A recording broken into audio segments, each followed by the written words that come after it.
Em um mundo dividido entre o comum e o extraordinário, portais se abriram, ligando a Terra a dimensões repletas de monstros e horrores sem fim. Para enfrentar essas ameaças, surgiram os caçadores, humanos com poderes sobrenaturais, divididos por rankings que vão do E ao S, sendo do mais fraco ao mais temido. E é nesse cenário que conhecemos o caçador Sun Jin-woo, um jovem franzino com um olhar cansado e um corpo repleto de cicatrizes. Ele é conhecido como o mais fraco dos caçadores, alguém de rank E que, mesmo com todas as suas desvantagens, continua aceitando missões, e não por simples heroísmo, mas por necessidade. O dinheiro que ele ganha mal cobre os custos médicos de suas constantes lesões, mas ele precisa sustentar a irmã e manter a mãe, que está em coma no hospital. Jin-woo não tem o luxo de desistir, mas essa sua realidade muda quando ele aceita participar de uma expedição a uma dungeon classificada como de baixo risco, que não deveria representar grandes problemas. E entre os membros está a experiente curandeira Jun-hee e o líder Sun Jin-yu, e outros caçadores de níveis variados. Apesar de suas limitações, Jin-woo insiste em participar. Ele sabe que provavelmente será um peso morto para o grupo, mas ele precisa daquele pagamento. O grupo entra no portal, e eles avançam entre os corredores de pedra, enfrentando as criaturas menores sem grandes dificuldades. Tudo parece caminhar conforme esperado, até que então eles chegam em uma sala em comum, decorada por enormes estátuas de pedra. E no centro há um altar, como se fossem ruínas de um antigo templo esquecido pelo tempo. A tensão daquele ambiente cresce quando a porta atrás deles se fecha abruptamente, revelando se tratar de uma dungeon dupla. De repente, uma estátua se move e o caos se instala. Eles descobrem que existem regras naquele lugar, e os sobreviventes que restaram começam a seguir essas instruções. No entanto, a sala continua impiedosa. Muitos morrem e Jun-hee entra em colapso. Song Jin-woo tenta manter a liderança, mas também percebe que agora está diante de algo que vai além da lógica das dungeons normais. Com o passar dos minutos, o número de sobreviventes diminui drasticamente. As estátuas lançam chamas, cortam e esmagam, e então a última regra se ativa. O altar no centro precisa ser preenchido com sangue, o sacrifício final. Em meio a esse caos, Jin-woo, mesmo ferido devido ao ataque das estátuas, sangrando e mancando, caminha até o altar e ativa o mecanismo. Assim, as portas da dungeon se abrem, e os outros começam a sair. No entanto, é necessário que alguém fique lá para manter a porta aberta, e Jin-woo, com seu corpo destroçado, é abandonado lá. Com seus ossos quebrados e pele rasgada, ele se vê deitado no chão frio da masmorra, sozinho à beira da morte. E então surge uma tela diante de seus olhos, como se fosse um jogo de videogame, flutuando diante de seus olhos. Você cumpriu todas as condições secretas. Deseja se tornar um jogador? A morte era inevitável para Jin-woo, mas ele não hesita, ele aceita, e seu mundo escurece, e naquele instante, algo desperta dentro dele.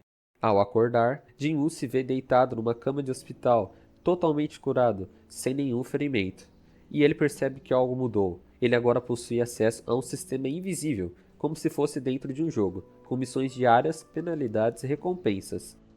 Jin-woo agora precisa evoluir para sobreviver, e a cada exercício seus atributos aumentam: força, agilidade, percepção, vitalidade. Todos os números sobem de maneira real e perceptível. Em poucos dias, ele já não é mais o mesmo jovem frágil. Seus reflexos melhoram, seus músculos se desenvolvem e ele se torna mais rápido, mais resistente e mais letal. Ele está literalmente upando como em um videogame, só que ele é o único jogador desse sistema. Essa transformação o leva de volta ao campo de batalha, onde ele entra sozinho em uma masmorra no metrô, enfrentando criaturas cada vez mais perigosas. Cada inimigo derrotado lhe concede pontos, experiências e itens. Ele aprende a usar espada, esquivas e feitiços básicos com maestria crescente. Ele quase morre diversas vezes, mas se recusa a desistir. Assim, luta contra um monstro lobo gigante, que mostra que Jin-woo agora não depende mais de ninguém. Ele encontra uma escadaria secreta que o leva ao subterrâneo, onde enfrenta uma gigantesca serpente demoníaca. E a luta é brutal. A serpente possui um veneno corrosivo, velocidade avassaladora e inteligência maligna. Mesmo assim, Jin-woo continua. Ele quase perde sua perna, mas usa um plano arriscado, atrai o monstro para uma armadilha de colapso. Após o confronto, ele recebe uma das maiores recompensas até então, uma nova habilidade ativa e um item raro mágico. O sistema também o recompensa com pontos de habilidades, que ele pode distribuir entre seus atributos. Agora, com seu corpo fortalecido, Jin-Woo está pronto para retornar ao mundo das reais caçadas. Precisando pagar as contas do hospital e ajudar sua irmã, Jin-Woo começa a aceitar novas missões em portais de baixo nível, geralmente como carregador ou membro reserva de grupos pouco experientes. É nesse contexto que ele se junta a uma equipe liderada por Han Dong-sun, o caçador de Rank C, que se apresenta como amigável e prestativo. O grupo composto por caçadores mais experientes logo mostra seu desprezo por Jin-Woo e Hong Joo, outro caçador iniciante, filho de um grande magnata, mas sem habilidade de combate real. O grupo entra em uma dungeon, aparentemente simples, e logo começam a surgir sinais de que algo não está certo. Após derrotar os primeiros monstros, Han Dong-sun revela suas verdadeiras intenções. Ele planejou emboscar Jin-Woo e Hong Joo para roubar seus equipamentos e deixá-los como iscas para os monstros. O grupo inteiro se volta contra os dois, deixando-os trancados em uma área infestada de inimigos certos de que iriam ser devorados lá mesmo. Dentro dessa sala isolada, Jin-Woo finalmente revela parte de seu novo poder. Utilizando habilidades, velocidade e força sobre-humana, ele massacra todos os inimigos, protegendo Ho Jin-Woo e saindo ileso. Quando os traidores percebem que ele sobreviveu, já é tarde demais. Jin-Woo os confronta diretamente, um a um. Os caçadores que tentaram matá-lo são derrotados com brutalidade e percepção. Han Dong-sun, desesperado, implora por sua vida, mas não há misericórdia. Jin-Woo não apenas os vence, como deixa claro que não é mais o mesmo homem que um dia foi fraco demais para revidar. Após os eventos traumáticos, Jin-Woo decide formar uma equipe temporária com Ho Jin-Woo. O plano é simples, participar de diversas raids apenas com eles dois, contratando caçadores temporários apenas para preencher os requisitos mínimos das dungeons. Enquanto Jin-Woo aprende e evolui, Jin-Woo aproveita cada batalha para ganhar mais experiência e upar suas habilidades. Nesse período, Jin-Woo derrota chefes com facilidade, adquire novas magias e coleta itens raros. Seu nome começa a circular entre os caçadores, mas ainda de forma discreta. Ele evita chamar a atenção, pois sabe que ainda não está pronto para o mundo dos caçadores Rank S. Com o passar do tempo, a parceria entre Jin-Woo e Ho Jin-Woo se fortalece, e Jin-Woo, apesar de sua falta de experiência em combate, traz recursos financeiros e acesso a informações privilegiadas, que são fundamentais para o crescimento estratégico de Jin-Woo. Ele financia equipamentos e faz contatos importantes, enquanto Jin-Woo, por sua vez, assume o papel de guerreiro e líder tático. Essa combinação de inteligência, poder e suporte cria uma dinâmica poderosa e equilibrada, permitindo que o time avance com eficiência nas missões mais perigosas e complexas, preparando o terreno para conquistas maiores no futuro. Durante esse período, Jin-Woo, através do sistema, descobre um novo tipo de dungeon, uma instância pessoal chamada de Castelo Demoníaco. Esse lugar é diferente e os inimigos são mais perigosos, e ele não pode contar com a ajuda de ninguém. Mas a recompensa é valiosa, o Elixir da Vida, o item capaz de curar qualquer doença, inclusive a do sono eterno de sua mãe que está internada em coma há anos. Cada andar do castelo representa um novo desafio, e Jin-Woo enfrenta criaturas inteligentes, armadilhas brutais e chefes cada vez mais fortes. Mas o Elixir da Vida ainda está incompleto, e ele precisa explorar mais andares para obter os ingredientes restantes. No entanto, ele constata que ainda não é a hora certa, pois ele precisa evoluir ainda mais para continuar na sua jornada. Assim, ele aceita uma missão de escolta e conhece Kan Takaeshi, um caçador que esconde intenções sombrias. Taishik revela ser um assassino ligado ao governo e, quando exposto, tenta eliminar todos os presentes para silenciar as testemunhas. No entanto, Jin-Woo agora está mais forte e enfrenta Taeshi em uma luta intensa. Com frieza e estratégia, ele vence o assassino com sua força brutal. Esse confronto reforça ainda mais que Jin-Woo está se distanciando dos caçadores comuns e agora está se tornando algo diferente e muito mais forte. Após suas inúmeras batalhas e vitórias, Sun Jin-Woo já não era mais o caçador mais fraco da humanidade. Seus feitos chamavam a atenção e seus poderes cresciam de forma assustadora.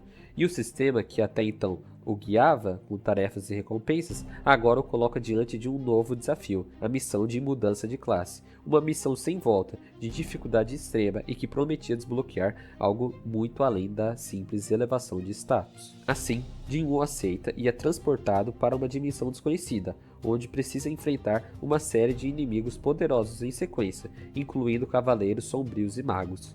Ao seu redor, inimigos surgiam como espectros da morte, cavaleiros esqueléticos com armaduras negras, soldados caídos de eras passadas e, no centro disso tudo, um oponente singular, o Cavaleiro Sanguinário, um cavaleiro de elite vestido com uma armadura carmesim, empunhando uma lâmina de poder ameaçador.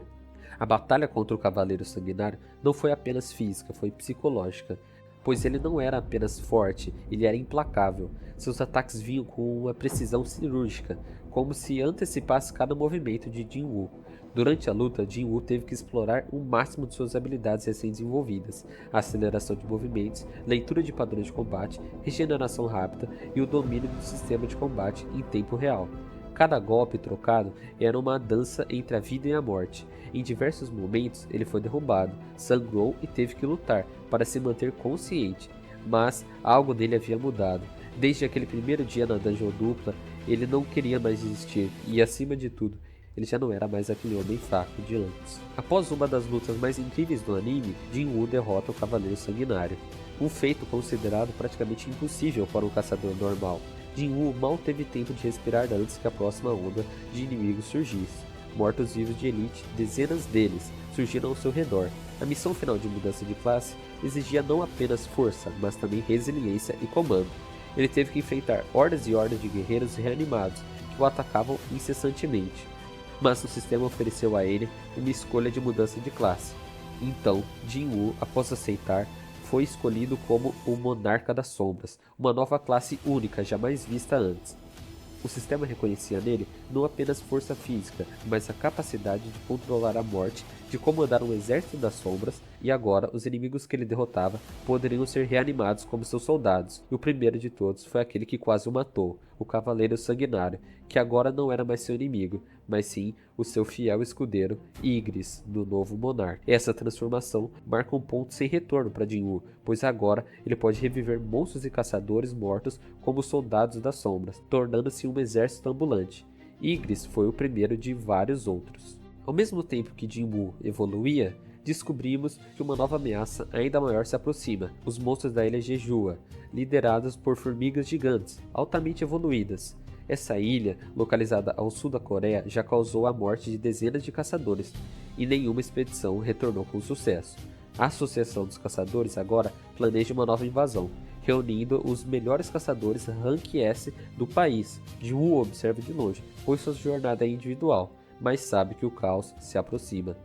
E é assim que chegamos ao fim da primeira temporada de Solo Leveling, uma verdadeira montanha-russa de evolução, poder e mistério. A jornada de Sung Jin-Woo começa como a de um caçador frágil, constantemente ferido e desacreditado.